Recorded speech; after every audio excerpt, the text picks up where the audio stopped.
አንዲት ሴት በተፈጥሮዋ ወንድ በምትወልድበት ጊዜ እስከ 33 ቀን ድረስ ደም ይፈሳታል። ሙሴ ደግሞ ምናልባት ደግሞ ከዚያ በላይ ደም ቢያልፍ የመንጻት ጊዜ ብሎ ደግሞ 7 ቀን ጨመረበት።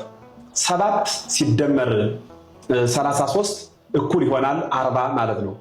ይህንን ቃል በሐዲስ ኪዳን ያሉ ሰለስቱ ምዕት የቤተ ክርስቲያን አባቶቻችን በጠቅላላ ወንድ በ40 ቀን ክርስትና እንዲነሳ ሲደረግ በዚያ ዘመን ጉለሪም ዘውገማይነቅ የራሳቸው ሕግ አላቸው። እንደየሁኔታው ጥያቄ ሆኖ ሲመጣ እናየዋለን። በዘመነ ሐዲስ ቤተ ክርስቲያን መጣው ክርስትና የሚነሱበት እስመ ክርስትና ሀብተ ውልድና የሚያገኙበት ከመንፈስ ቅዱስ ከአብራ ከመንፈስ ቅዱስ የሚወለዱበት ክርስቶስን የሚለብሱበት በዘመነ ሐዲስ ወንድ ሲሆን በ40 ቀኑ ነው።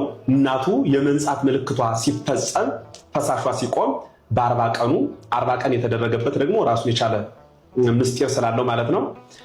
በዚህ ምክንያት ወንድ በ40 ቀን የእግዚአብሔር ልጅነት ያገኛል፣ ከመንፈስ ቅዱስ ዳግም ይወለዳል ማለት ነው።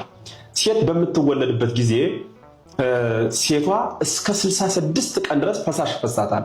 እስከ 66 ቀን ይፈሳታል። ይህ ማለት ሙሴ ደግሞ 14 ቀን ሕግ ሰራበት። 14 ሲደመር 36 ማነው 66 እኩል ይሆናል 80። በ80 ቀኗ ቤተክርስቲያን ትመጣለች ማለት ነው። እንዲህ የምትሆነው ግን ደመ ክርስቶስ በሚፈተትበት ቤተ መቅደስ ደመ ሩቅ ብእሲ ወይም የሰው ደም እንዳይፈስበት ለመጠንቀቅ የተደረገ እንጂ ሴቷ ስትወልድ በደለኛ ስለምትሆን አይደለችም። ባጉል ባህል በተለምዶ መውለድ በእኛ ቤተክርስቲያን ኃጢአት እስኪመስል ድረስ የሚያወግዙ ሰዎች አሉ። በነገራችን ላይ እኮ ደሙን ነው ሴትዮዋን አይደለም የተጸየፍ ነው።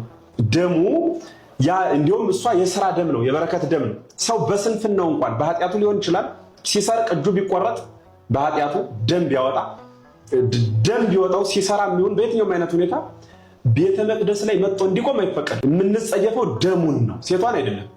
በልምድ ግን እኛ በባህል ሴቷ ስትወልድ ሙስሊም ናት ሁሉ ይባላል። እኛ ድም ላይ አይደለም የምናመልከው። አንዴ በውልድ አንዴ በሞት አንዴ በምን የሚቀየር ሃይማኖት አይደለም ያለን። እንኳን ይቅርና ሴቷ የወለደችው ልጅ በራሱ ሙስሊም አይደለም።